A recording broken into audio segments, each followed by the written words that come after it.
All right, hey everybody, Fandom Stranger channel here, and I just wanted to take a quick moment. Got a little bit of downtime here at work, so I make a kind of a quick video. I'm gonna step away from heavy topics for a few videos here, do some fun stuff. I figure with this video, and maybe the next one I'll do, I'm gonna throw down a hypothetical question. So let's say that you are an artist or a writer, and you just got the dream opportunity to work at, for this one, we'll say DC Comics, right? So so the question would be, what would be your top 3 pitches for a comic book? Whether you're an artist, like I said, whether you're a writer or an artist, what would be 3 books that you would want to create? Whether do you want to take over a current title like Superman or Batman? Would you create something new? Comment down below. What would be your 3 books that you would pitch? And give like a story, if you could, give a quick plot synopsis of the books that you would write. For me, I have my top 3 pitches. Okay.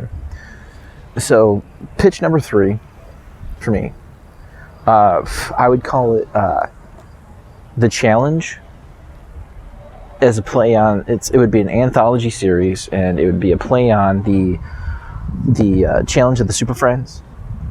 If you guys, I don't know if maybe some of you have seen it, and most of you are probably familiar with it, but there was a handful of characters that got added for racial diversity sake. Apache Chief, Black Vulcan, who was his name, Samurai, and El Dorado, and those guys. So what I would do is with this anthology series, it would be kind of short. I mean, it wouldn't be like short, but it would be, it would be a temporary series. I would focus on writing some of those characters, excluding Black Vulcan, because Black Vulcan already has his own thing going on. And sorry, buses driving by.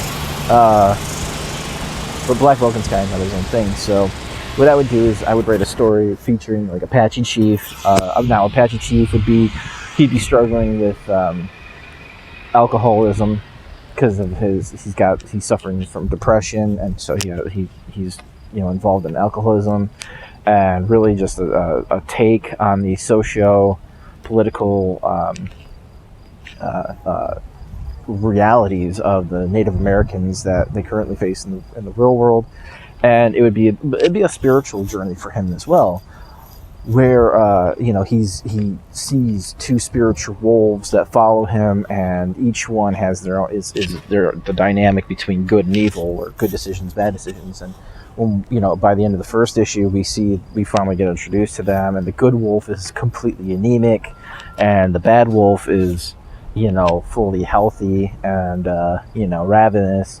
And the series is him trying to regain the approval of his tribe, because we see in a flashback during one of his drunken stupors, he uses his magical growing powers and kind of crushes a building on the reservation where he's at, and he gets basically kicked out. So it's him this is like a redemption story where he cleans himself up, and he's trying to fight crime and do good things, and trying to fight this big spiritual battle that not only is towards his betterment, but just the betterment of the world. Definitely write a scene where he's one of the other arching stories is that he falls in love with Giganta.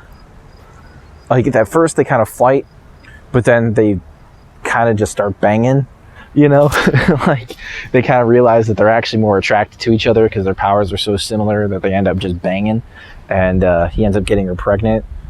So she kind of goes through a little bit of a change. Like, she doesn't become good, but she doesn't exactly stay evil either, because with her about to be a mom and stuff. So it complicates it complicates things for him and her.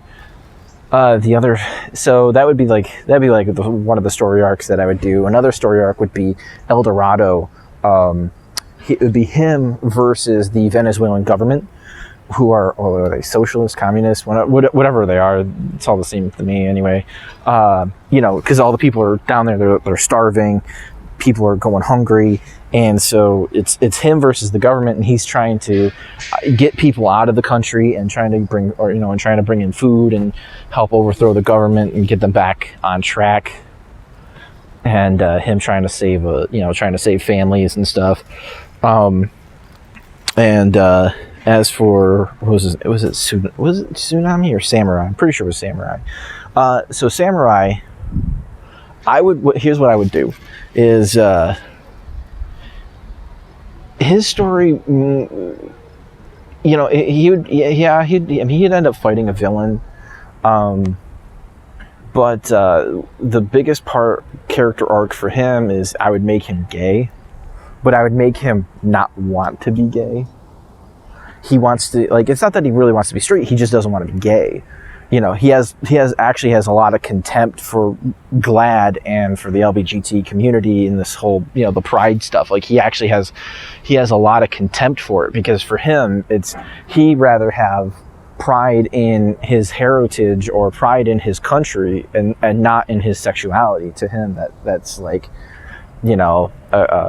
last characteristic. It's something very not as important for him. So for him, it's really offensive, and it's kind of degrading that people put so much pride into where they stick their genitals. So that would be him kind of dealing with that. It's a little bit of self-loathing, and him kind of coming to terms to accept who he is. But it would be him really trying to push people away from that group mentality, that tribe mentality, to get out of that and to get back into the spirit of being a patriot and being an individual, So it's him fighting really just the culture of group think and get back into being an individual. So that'd be my first pitch. My second pitch would be Blue Devil. Now for Blue Devil, this would be kind of like a redemption story in a lot of ways, because it would be the Blue Devil's cursed to look the way he is, and so he has to really be born again. This is the whole thing. It's going to be a lot of Christian stories, Christian themes of him battling, his spiritual threats and battling with his own flesh and battling with these things. And that's, it would be about 100 issues or so. It'd be him tackling supernatural threats, most of which just affect the spiritual plane and that are also affecting the material plane. And we see a little bit of backstory that there have actually been multiple Blue Devils throughout the history, because this is a generational curse, and it goes back even to the Knights of the Round Table and Arthurian times. We see where some of the earliest Blue Devil curses come from, and so we follow from there. Now that'd be my second pitch. My third pitch would be the question revival. And now this question take would be kind of a blend of all of the questions that we've seen so far. That's, that would be the Denny O'Neil, where he's kind of, more spiritual Zen artist. It would be the Bruce Timm, Justice League Unlimited, conspiracy theorist, and the Steve Ditko, where he's a little bit of a, I wouldn't say it was not absolutist, but objectivist, right? So he's a little bit of that, right? Because it's he can kind of see, he sees the ups and downs and all that. He kind of sees the gray in things, but because of his spiritual insights and his, logical insights, that he can kind of suss out, the black and white from the gray. Like, he knows how to separate those, the blend, and to really determine what's right and wrong. And so yeah, and that would be the whole point of his, would be, what if most or all of the conspiracies that we face in the real world are actually real, and what, how would the question deal with those in the DC universe? The Illuminati groups, these secret pedophiles, these the Satanist groups, the Satanists that are in charge of governments and companies and power playing, this is what I would do, right? That's my number one thing, is that's what I want to do. And the other thing is that I would want to bring in, so it would follow Vic Sage, number one, like Vic Sage is the main character, but I would introduce more questions into the mix, right? So I'd bring back Renee Montoya, and so Renee and Vic they're side by side, but then I would bring in a couple other ones, and like one of them I would create is a black female conservative Marine. So because it's, where is your identity? I mean, she's heterosexual, she wouldn't be gay, but where is her identity in a country that spits upon its military, with the crypto fascists, as the leftists like to put it, black conservative. So already leftists would already hate her. They would think she's like a unicorn. They think that she doesn't even exist, or doesn't even have a right to exist, because anybody of color should always be a leftist, as far as they're concerned. So it's but anyway, so it would be them investigating different things, like I said, different conspiracies, different in all different, in all sorts of facets, and uncovering truths that are hidden, really just kind of like, because Batman is busy beating up criminals, and he is, and Batman does do his fight against the government kind of stuff with Amanda Waller, but he also has a respect for her. The Question will have more of a contempt for Amanda Waller.